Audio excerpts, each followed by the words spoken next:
If you are a dreamer, come in. If you are a dreamer, a wisher, a liar, a hoper, a prayer, a magic bean buyer, if you are a pretender, come sit by my fire.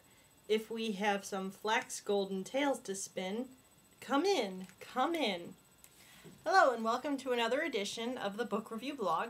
I am your book reviewer, and what I have just read is an excerpt from one of the many poetry books written by Shel Silverstein. The one that I just read was from Where the Sidewalk Ends. And in this kind of special book review, I am going to review the four main poetry books that he wrote that has all different kinds of poetry in it. If you are aware of Shel Silverstein, as I hope many of you are, you may be familiar with the Where the Sidewalk Ends, or another book, A Light in the Attic, or possibly his Falling Up. But he did do another one that was released posthumously in 2011, which I found, which I'm going to talk about as well, so yay. So the one that I just read for you there was called An Invitation, and I thought that would be a good first poem to read. And the second poem I'm going to read from Where the Sidewalk Ends is actually the title poem. So, there is a place where the sidewalk ends, and before the street begins, and there is a grass grows soft and white, and there the sun burns crimson bright, and there the moonbird rests from his flight, to cool in the peppermint wind. Let us leave this place where the smoke blows black, and the dark streets winds and bends, past the pits where the asphalt flowers grow. We shall walk with a walk that is measured and slow, and watch where the chalk-white arrows go, to the place where the sidewalk ends. Yes, we'll walk with a walk that is measured and slow, and we'll go where the chalk-white arrows go. For the children they mark, and the children they know, the place where the sidewalk ends. So that's the title of that one. And another one I'm going to read for you is actually one that my best friend really likes, and this was done for her. So this one is entitled Sick. I cannot go to school today, said little Peggy Ann McKay. I have the measles and the mumps, a gash, a rash, and purple bumps. My mouth is wet, my throat is dry. I'm going blind in my right eye. My tonsils are as big as rocks. I've counted 16 chicken pox. And there's one more, that's 17. And don't you think my face looks green? My leg is cut, my eyes are blue. It might be inflammatory flu. I cough and sneeze and gasp and choke. I'm sure that my left leg is broke. My hip hurts when I move my chin. My belly button's caving in. My back is wrenched, my ankle's sprained. My appendix pains each time it rains. My nose is cold, my teeth are numb. I have a sliver in my thumb. My neck is stiff, my voice is weak. I hardly whisper what I speak. My tongue is filling up my mouth. I think my hair is falling out. My elbow's bent, my spine ain't right. My temperature is 108. My brain is shrunk, I can't hear. There is a hole inside my ear. I have a hangnail and my heart is...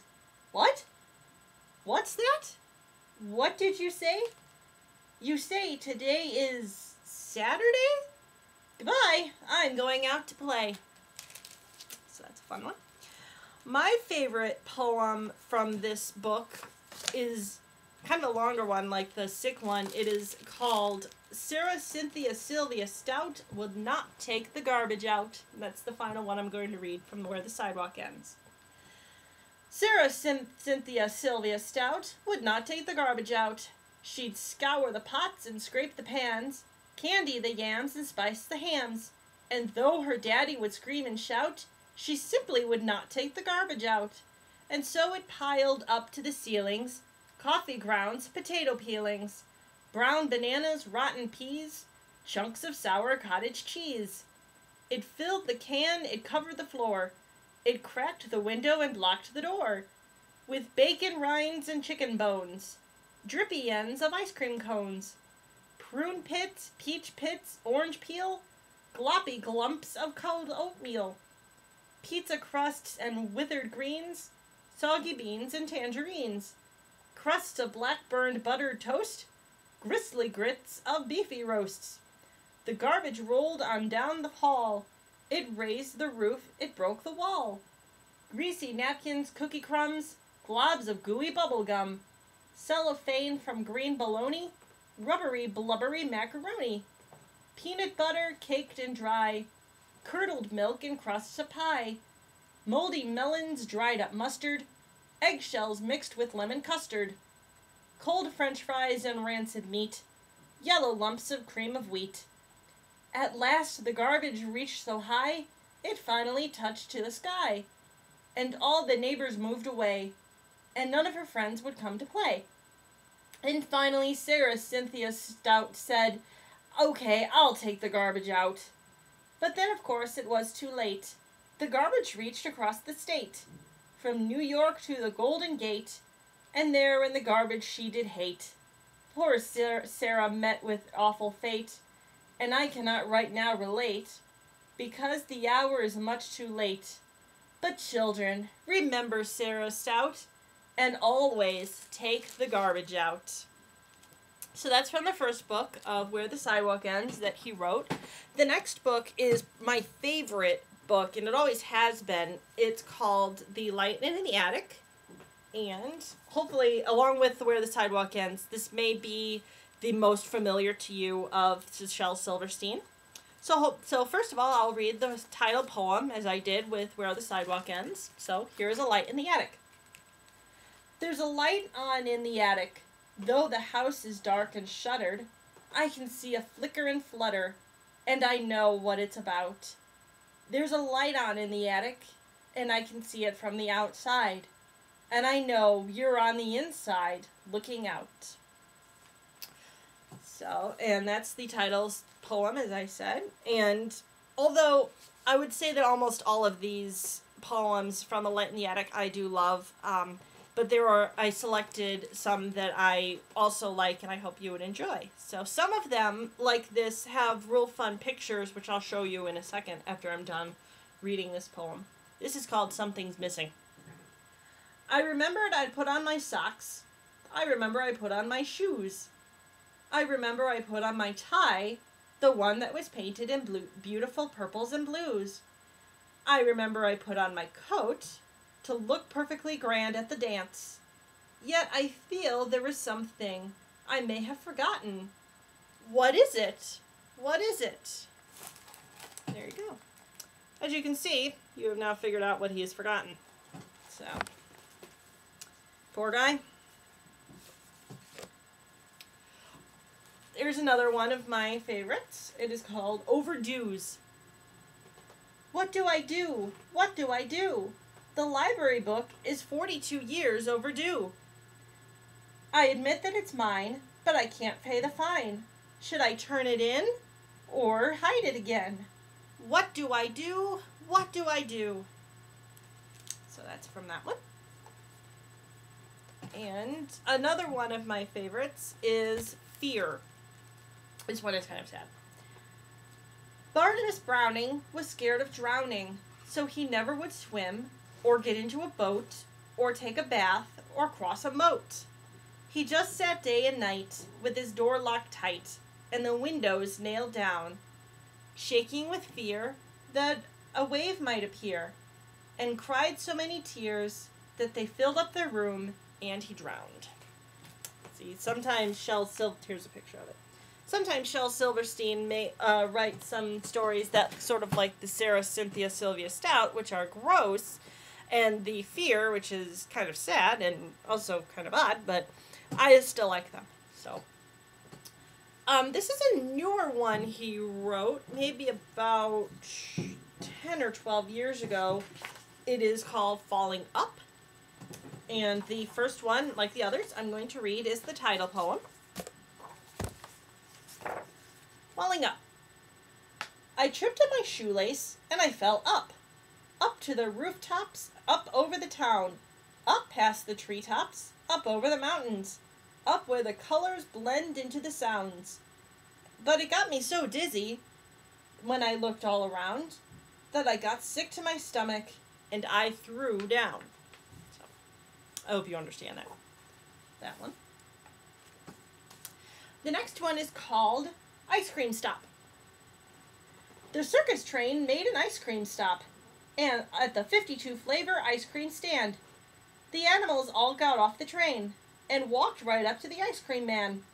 "I'll take vanilla," yelled the gorilla. "I'll take chocolate," shouted the ocelot. "I'll take the strawberry," chirped the canary. "Rocky Road," croaked the toad. "Lemon and lime," growled the lion. Said the ice cream man, "Till I see a dime, you get no ice cream of mine."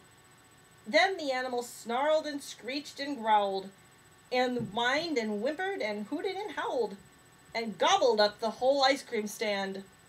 All 52 flavors. 53 with the ice cream man.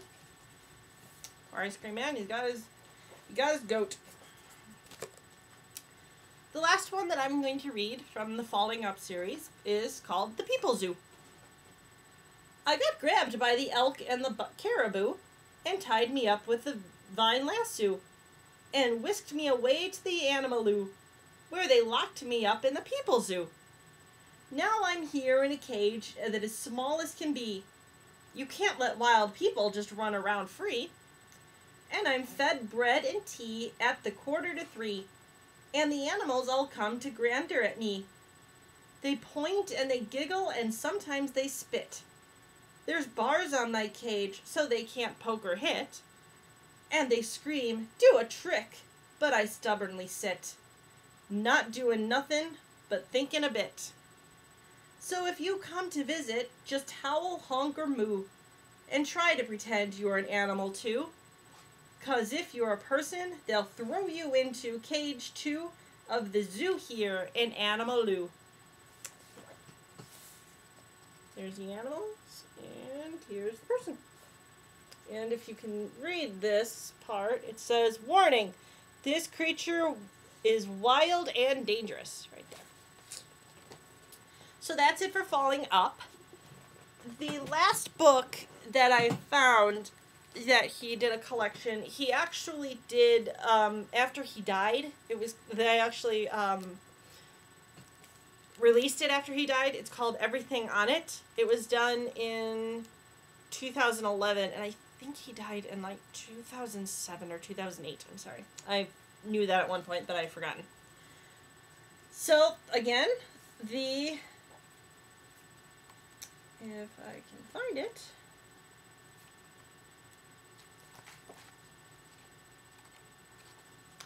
That's right. There we go. The next one I'll do is the title page. I'm sorry that it took so long. Everything on It. I asked for a hot dog with everything on it, and that was my big mistake, 'cause it came with a parrot, a bee, and a bonnet, a wristwatch, a wrench, and a rake. It came with a goldfish, a flag, and a fiddle, a frog, and a front porch swing, and a mouse in a mask. That's the last time I ask for a hot dog with everything. Poor thing, won't be able to eat that dog. Alright. As I said, this was done after he died, and this is the newest one, so I wasn't quite familiar with this when I read it, so after reading it, I just picked some poems that I really enjoyed, so hopefully you'll enjoy them too. 28 uses for spaghetti. Spaghetti has many uses. It can be used as whips or nooses. It makes great back straps for papooses, or leashes when you're walking gooses. It makes a perfect slingshot sling. It makes a great cat's cradle string. A jumping rope, a scooter tire, a bouncy acrobatic wire, a boxing ring where you can spar, 6 twangy strings for your guitar. And though it's droopy, warm, and wet, it makes a lovely tennis net.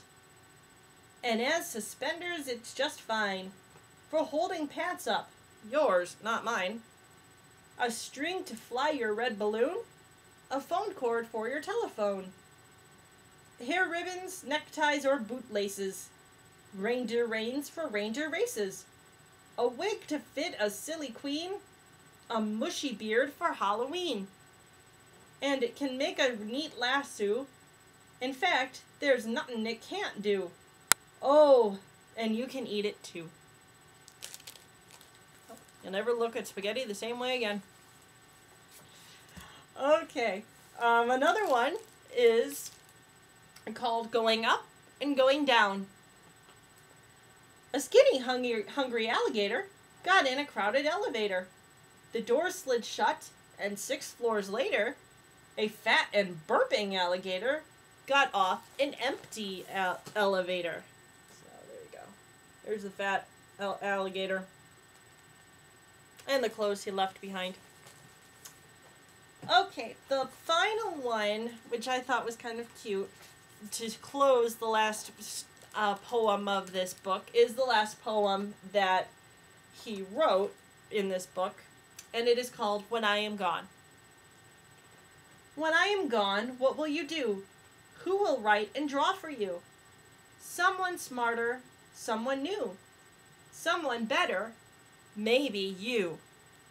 So I thought that was a nice conclusion to these books, and that concludes my audio or my book review blog. I do ask that hopefully if you look at my blog, that if you are familiar with Shel Silverstein and do like his poems like I do, that maybe in your comments you can post which poem was your favorite.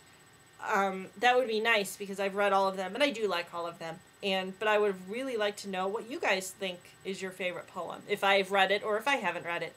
So that's it for this week. The next book I'm going to read is, I've kind of read it a little bit already. It's called A Smile as Big as the Moon. It's about a special ed teacher who takes his children to space camp. So as a hopefully special ed teacher soon, I thought that was a very interesting read. So I bid you all a happy day and happy reading.